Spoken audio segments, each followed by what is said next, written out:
And we're live. How are you two today? I'm good. How are you, Ethio? I'm good. How are you, Caden?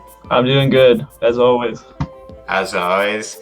So, for those who aren't familiar, this is our weekly recap. We'll be going over the events of Monday's crew battle. I'm joined here today by my co-host Tim Wardbaby and Caden, both from BMG.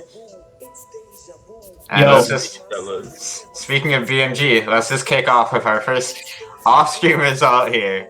The crew battle. So, the crew battle from BMG, it was a close 3-0, but it was a 3-0. They did bring it back. Yeah. They did bring it back in the 1v1 to earn themselves a few points. Not as devastating of a loss as it could have been, keeping them still in second place in their pool, I believe, or just behind 4HM, which is one of the strongest. They're leading the league, I think. Heavily. Right. I don't think they've lost a crew battle. I don't think they've lost. Oh, I guess they just did lose their 1v1. I think this might be their first loss on a 1v1. Yeah. Maybe. Codex being quote unquote number one Alaskan player, Robin player. Very strong showing on the 1v1. Crazy actually that they won the 1v1 a little bit. Because I think they had, from what it sounded like, Four Horsemen versus TFL wasn't as big of a wash as Four Horsemen versus the rest of the crew battles. And it's weird to me that I think that like Luda versus Codex went the way it did. 2-0 too, not even a 2-1. It wasn't even that close. I think some factors going into that is Mario just traditionally doesn't like sorties very much. It's not his favorite archetype to play against. And Codex obviously being a very strong player. I was in there. I was kind of watching the chat logs. He was hungry. He was in a competitor's mindset, and I was all for it. You know, he was talking about how he wanted the PGR player. He wanted to fight Pandarian, but it looked like he missed his mark. Ludo had beat him, or Ludo is the one to take him out in the crew battle, so I kind of understand the Ludo pick. Yeah. That's fair. And something to note about Four Horsemen is that even though they are dominating our pool and, dominating the league as well, all the crew battles have been, except for this one, like ours was 1 stock. I know Okanagan Smash got them down to 2 stocks, and so now there's 4 stocks. So there's not really many dominating victories for Four Horsemen. Yeah, no. Interesting. It just goes to show how competitive of a league that we're in. Exactly. I'm saying that, but I'm about to segue into our next crew battle here. Vicious and Delicious versus IJLSA. 10-0. 10 stocks. I mean, not to discredit IJLSA at all. All incredible players. They've won games. They've lost games. They sent in Nanoash and they sent in Cygnus, and both those players just did insane damage for Vicious and Delicious. Nanoash, I believe, one of them took 7 stocks, and one of them had taken 8. Wow, that is crazy. Cygnus continued to clean up the 1v1 for them.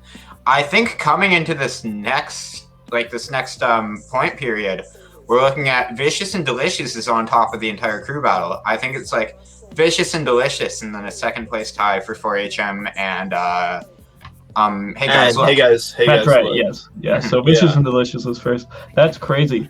Those 3 crewmates on Vicious and Delicious on some sort of vacation, exactly. They're a dolphin for that time period. Like I know slightly above average Joes had a day where they couldn't pull 2 players, but it looks like maybe they just couldn't find their other 3. They're like, Cygnus, Nanoash, you guys, we really need you to pull through today. And they clutch it out. Yeah, they cleaned it up. The next crew battle we got, a similar case, VChats 2.0 versus various artists. The crew battle closer than 10-0, but still very heavily VChats' favor. That's a run. That's a run for VChats especially, right? Yeah. And they win the 1v1 2-0, Smear versus Retro. Smear being Snake, Retro being Rob. Yeah. That's pretty rough, actually. And if you're familiar with how either of the 2 players play, you can only imagine how that set went.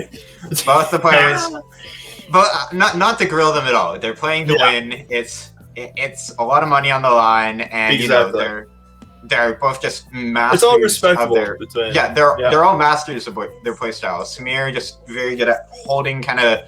He's very good at making the area like right surrounding him very difficult to approach, and Retro is really good at creating that space.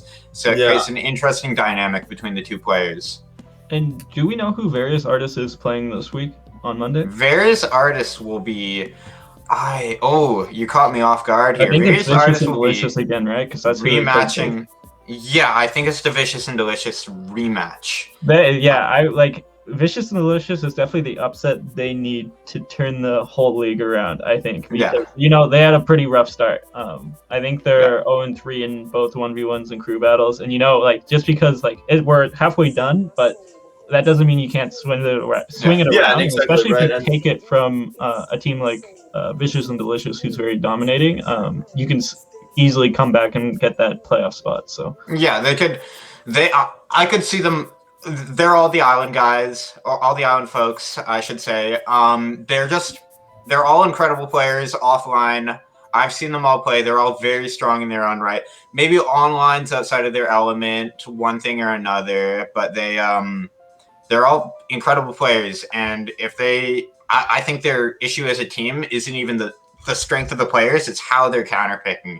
And if they can figure out something there, then they might be able to pull the edge ahead, because they play just such a unique variety of characters. Ian is sitting on like a Sephiroth, a Chrom, a Belmont. Baracho's a DDD. You don't see that very often. Flux, she has Byleth, Isabel, Link. The Pyra Mithra now. You got Ethan playing Robin, another uncommon character. And it's just a cocktail of these just characters that you don't see very often that work so well in their favor. Yeah, exactly. Good luck to them in the season part 2 of the crew battle. Yeah. So that's it for our off-stream results. Let's jump into our on-stream results. We're gonna kick off with Hey Guys Look versus Zizo Gaming. And yeah, so here's the results. Locus kicking it off with a 6-stock tear, getting eventually knocked out. It says on the PDF Calgary guy, it's that's Sesquip. That's Sesquip there. Okay. Yeah, another Robin. There's actually 3 very strong Robins in the crew battle, being Ethan or Elnath, as we were talking about earlier, Codex, and Sesquip. But then Lemon proceeded to take another 3 stocks, and Cube. We'll look at Cube's run, kind of in the clips that we put together. But Cube was looking like a man possessed in this crew battle. So let's just kick it off. That's weird, right? Why is Cube? Is this the Cube from BC? Is this the Cube BC? Yeah. Okay. BC Cube. Weird. Yeah. Weird that I think he's. Is he an alt for this? Because this is a purely Alberta team. I know they are an Alberta team. Maybe they were pressed for finding players towards the end, and they had to squeeze Cube in there.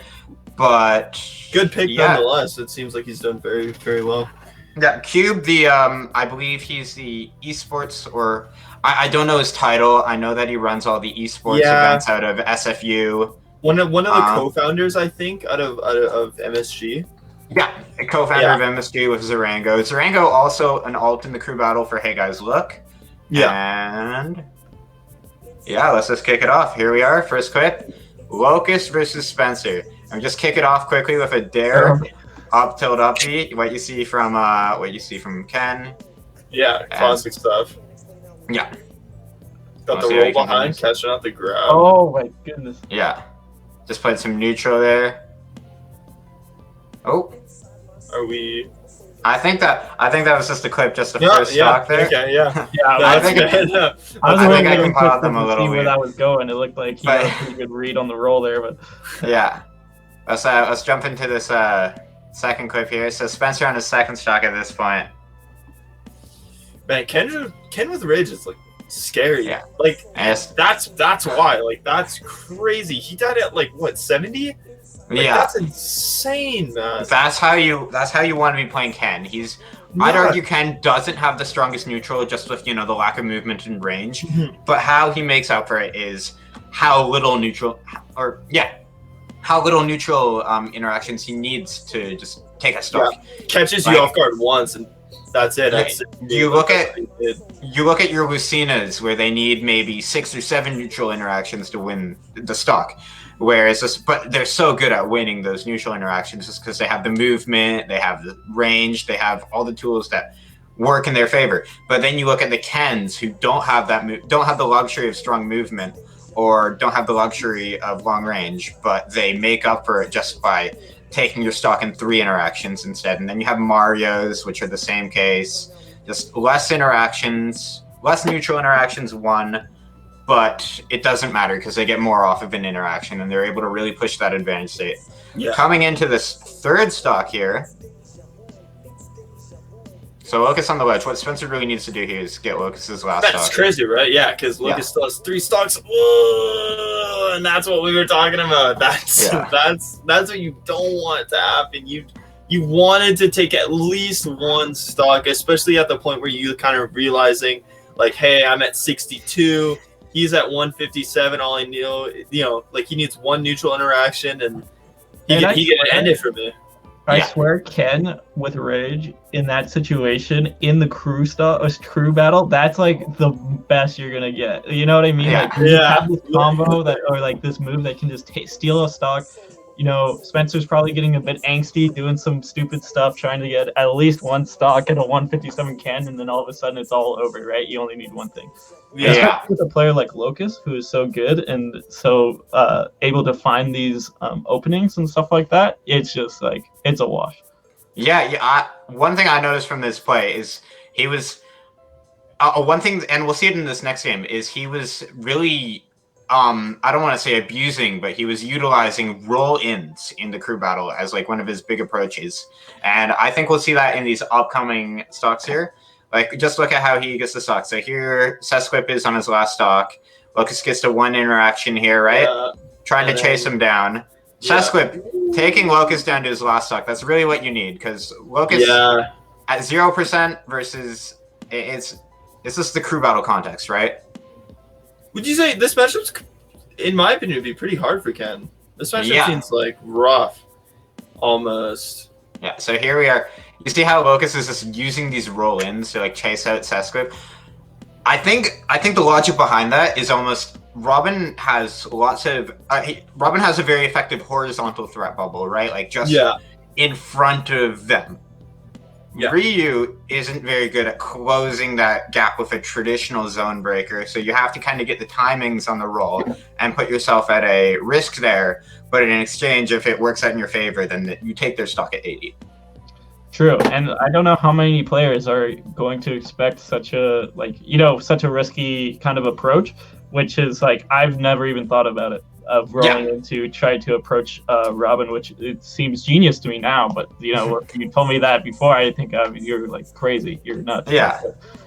It's just valuing the risk reward, because an option like that, say on, as me and Tim were talking about, on a character like Lucina, you have so many lower risk, equal effectivity tools, right? It's because like, what do you get off a roll in with a neutral based character, right? If I roll in with a Lucina, then I'm getting like maybe an up tilt into an up air. If I roll in with Mario, I'm getting a grab, up throw, up air, up air, up air, up B, and stuff like that. Like, especially with platforms, it just creates this crazy dynamic. Coming into this next game, we got Locust versus Yikes. If you know anything about Locust, he wrote the playbook on Ridley versus Ken. Yeah, this matchup is all in his favor, actually. Yeah. Like, man, this was the Cytonics era too, right? Like when he was kind of doing this stuff when Cytonics was reigning over BC. Yeah. Yeah, so kind of what Locust and Yikes isn't playing the matchup, I'd think Locust would preach it. It doesn't matter, it's working out in his favor. How Locust played this matchup is he would utilize ledge planking. And in a crew battle context, I'd say it's less effective because timing out your opponents is just, it's not as strong, I don't think, because the rules that we have set right now is both players will lose a stock instead of like whoever has the lower percent. And if you're doing that as Sesquip, as Yikes, you're going to be risking losing a stock, and you have those tools to just wall out Kens, right? Yeah. And Yeah. if you're Zizo Gaming and you're Yikes, you're thinking probably finally got rid of this raid boss Locust, like wiping out our entire team. Yeah, and So like, let's get on here's to what something better, right? Like, yeah, here's what I was talking about with just properly counterpicking, right? They sent in Spencer as their lead, but if they had sent in somebody else as their lead, and here we see Lemon come in. Sorry, I'll just let the game speak for itself. So Lemon's up 3 stocks to 1 at this point. Looking to 3 stock, but that's what Yikes needed. You know, in this position, it can be just hard to think about. It's like, I just need to take the stock, and then I've put a dent into Lemon, right? It's like you need to put that dent into the team. If you let Lemon sit there at 3 stocks, then it's a very difficult position to recover. Getting that 1 stock makes it more manageable. Just going back to the beginning, the value of counterpicking in a crew battle, they basically lost an entire player. This crew battle could have gone very different for them. Say if they had sent in Sesquip as their lead versus Locust, then assuming, you know, everything stayed the same, in my econ class, it's called Ceteris Paribus. Assuming everything stays the same, we're looking at, you know, Locust on 1 stock, you send in Yikes, and then you have an even game going into that second game. You know, giving Hey Guys Look that counter pick advantage. But here we are again, Yikes versus Lemon. Lemon on his 2nd stock, Yikes on his last. Looking like he's setting up an edge guard here. Lemon making it back, just nice and clean. And you know, it may not look like this. Good neutral bid. Yeah, like, it may not look like it, but this is like, I'd almost argue, up until that point, even. That's Joker. That's Joker right there. The reason why he's top tier. Yeah. Oh, Esto. That's another thing I'll say about why I think Hey Guys Look is obviously doing as well as they are in the crew battles is that, you know, any one of their players, you know, if, you know, BMG sends me in, I'm less likely to go on a tear, but I feel like you send in anyone on Hey Guys Look and they have the potential to... Yeah, they're raid bosses. They're all raid bosses. Anyone, Machu, Tickle, Ouch, Locust, Lemon, they all have the potential just to wipe out teams. And so, you know, that's really hard. So if you are trying to beat Hey Guys Look, you really got to try to stub out the momentum as soon as you can. And like, so Lemon taking 3 stocks and losing 1, he's feeling good about himself. Absolutely. Right. So yeah, that's the nature. It's very momentum based. You got to try your best, but obviously they're great players. So it is definitely difficult. So what, and we'll just run the clip with Zane versus Lemon here. What Zane really needs to get from this is he needs to take Lemon out to like level the playing field. You know, you need to. Here we got an edge guard situation. Lemon 1-2. That counter is very good. That edge guard was just beautifully executed, I'd say. We saw he pushed him off stage, he got him out there, he got the 2 counters, and then on the bomb recovery when he didn't have a hitbox, he abused that fact and contested him with the back air. With the back air, yeah. Making this pretty even game too. Going 2 stocks. 2 stocks to 2. If you're Lemon at this point, you've broken even on your stocks, and you're just getting extra credit at this point almost. You're just at this point you've done your job for your team. You've taken 3 stocks and more. I think you just want to push your lead, and exactly right. You just want to push your lead. So let's run the next clip to see how the rest of the game goes. So here, both players at kill percent is on the last stock, pretty equalized at this point. And Lemon just a 1-2-3, and then recovers high because he thought he was gonna get back aired for it. Yeah, you saw that. You saw that fake out. He kind of jumped off the stage. For everyone in chat, we would call that a drop zone if you're expecting your opponent to go low. And what Lemon did there is he kind of almost suffocated Zane out of drop zoning there by going low to begin with. Yeah, exactly. And especially because he's been. Especially because he's been countering his recovery the whole match, and you know, Link doesn't really have like a great recovery against Joker in the first place. Like you condition that kind of thing to happen, right? Because like obviously what's gonna happen? Link goes low, he gets countered again, he loses the stock. So obviously, you know, Joker drops low to go to counter. His first instinct is to recover high, and then obviously Lemon, being the player that he is, adapted, baited it out, punished it, and that was the game. Yeah. jumping into this next game, we got Cube versus Lemon, and what Cube really needs to make happen, and he's setting it up right now, is he needs to take this first stock before Lemon takes the stock off of him. You know, just keep the crew battle level. And that's what we get. What happened there? Wonder what happened. Wonder if he went for a dash attack. Wonder what. There's many things that he could have went for. Maybe he thought he was shielding. I can tell you what Lemon said in the chat immediately after that, because I thought it was so funny. It stuck with me. He said right, and then another message. Game & Watch players do that. Probably he was just too focused in what was happening and just didn't he expected another option and then just ran it. Yeah. It does look like it happens when you're in the moment, but still it is pretty funny to watch. Especially a player like Lemon just run into up smash, right? Like it's it's something else. But that's game with the Wi-Fi. And you're saying funny to watch. I'll just let the next clip speak for itself here. So you got Machu versus Cube, right? Get the uppy, do the distance, grab, down throw, and there it is. Oh, there it is. Oh boy. Man. Down throw 9, classic. And Cube easing after that, seriously. Yeah.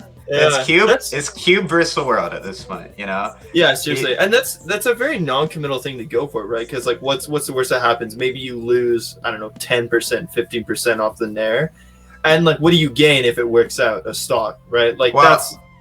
You say that, but you're almost foreshadowing a bit. What will happen in his game versus Ouch here?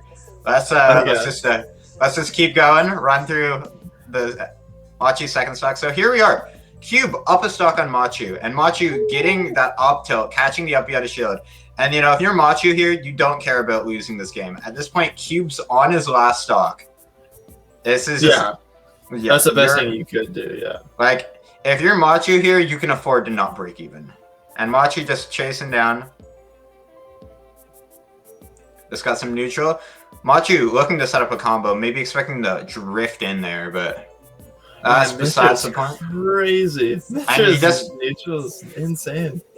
Yeah, no, I was impressed by both players. Like, especially Cube. I'd say he was just playing very well. And like people meme Game & Watch, Avatar State, but you know what these smash attacks and these constant hitboxes do?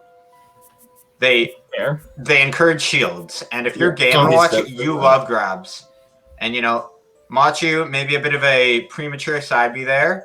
But if you're Cube there, we take those. We take those. Yeah, we take those easily, yeah. Well, I don't even think it was premature. I know he didn't have a jump from that. He might have been able to wait up B, but I don't think he would have made it other than that. He would have been too low to side B, I think. Maybe you're right. I haven't sunken too much time into Pyramithra there. But I know they do have incredible air drift. And I'd almost, if I were gambling, I'd probably bet on the drift in up B, or even just guaranteed survival up B high and then drift from above and hope Cube misses the back air. Yeah, but Cube one stock. If you're Cube here, if you want to win this crew battle, you have to take out Ouch. You have to take out Let's Tickle on one stock. You have to 6 stock Ouch and Let's Tickle. Yeah. And we'll just let's run the first stock here. So Ouch playing ZSS. Ouch on the ZSS, yeah. Cube at 87%. He catches Ouch with the double back air, and that's exactly what you need. Yeah. Yeah.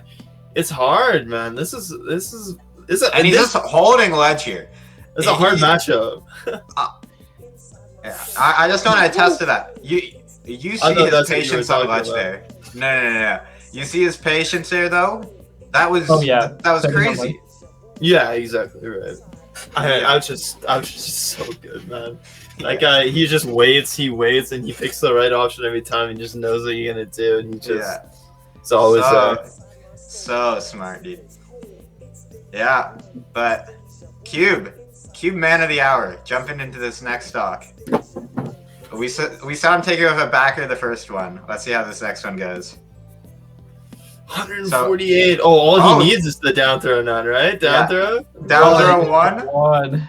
And it doesn't look immediate, the consequences of that, because Ouch didn't get the immediate punish, but what that meant for Cube is he had no frame advantage. He put himself on a platform versus ZSS, one of the best characters at catching landings in the game. Yeah. And he, it was just, But, I don't know. You say stuff like that, but also, like, at the same time, right? Like, if he went for down throw nair, yeah. like, even if he, our ZSS was up, like 20%, 30%. What, realistically, unless he played that whole stock perfectly, Yeah. I don't know. Maybe he was scared. Maybe he was like, oh, this is it. If I just get the 9, it's over. But, you know, we're giving a lot of credit to Cube here. Credit where credit is due. Ouch took her home. Ouch took her home. Yeah, I mean, I was gonna say, like, if I was at that percent, like 163, you know, it's same thing if I was playing Falcon against a player like Ouch. I'm letting those knees fly, and I'm praying that he's not DIing out because, you know, it's my only shot, right? Like, I'm not going to neutral. I'm at 170, or if I do, I'm going to be playing. Crazy enough, yeah, he almost even 3-stocked. I almost disagree with you there. Just on characters where you have those X factors. Game & Watch is a character of 20 different X factors. He's got the intangible smash attacks. He's got down smash berries. He's got bucket, 9, especially he's got against bucket. He's got so much there. He's got so much in his favor that it's just like you almost don't need to gamble on those 9s. You know, you get an advantage state, and you see players, especially like Meister, where they get that advantage state and they're like either getting you to 80 or taking your stock. Yeah. Okay. Yeah. That's fair. That's fair. And I'd say it's like the same case as Falcon. But afterwards, we saw 2 players, this crew battle, playing insane on both teams. We saw, 3. We saw the Locust just putting in work. We saw Lemon putting in work. And in the last leg of that crew battle, we saw Cube putting in work. So, Hey Guys Look opted to send in Lemon. And Zizo Gaming had opted to send in Cube. Lemon won the 1v1, 2 over Cube. Close though. And that's how the crew battle concluded. And yeah, I think it's surprising, like, you know, when you're looking at Hey Guys Look, and when Lemon had beat Zane, it was 10-3, you know what I mean? So it's like, for it to end 4-0 is actually crazy. Really well done to Cube. Even when it seems hopeless to even try, he really played his heart out. Yeah, Cube, and that's what I was talking about, right? It ended 4-3, and they started the crew battle at a 3-stock deficit. Yeah, exactly. And it's just, it goes to, like, emphasize the point. It goes to emphasize the point here where counter picking is just so important in crew battles. Having your starters, and I guess you wouldn't have been able to tell with the starters because it was just mono blind, double blind, right? But it just goes to show how important like sending the right player in for the right opponent is. Exactly. And it adds just this additional layer of depth that you don't see in singles, in my opinion. Before we jump into our next crew battle here, I am extending an invite out to all of our Okanagan players. We're inviting you to the West Kelowna location for Original Joe's, and we're going to be giving a 20% discount to all esports players. Man. So you can just have your meal, you know, watch your favorite teams, and see how it goes. I love OJ's so much. This Monday, be sure to catch us there. We'll be on the streams. You'll be able to watch your crew battle. You'll be able to cheer on the Okanagan Smash League, and we need to see you out there. I wish honestly, I could go to OJ's on Monday, but I can't because I'm playing, and it sucks. I want to be able to eat some mac and cheese from OJ's. I want, you know, like I honestly miss OJ's so much. It's been a bit. Yeah, you know, I remember the boys in Vic. The boys in Vic after a tournament, we would like go to a different restaurant every week. You know, it was sometimes OJ's, sometimes like a local burger place, so on and so forth, right? Yeah. I mean, last time you and me met, right? Where did we go? We went to OJ's, right? Yeah, we went to OJ's. It was nice. It was a good time, man. I miss all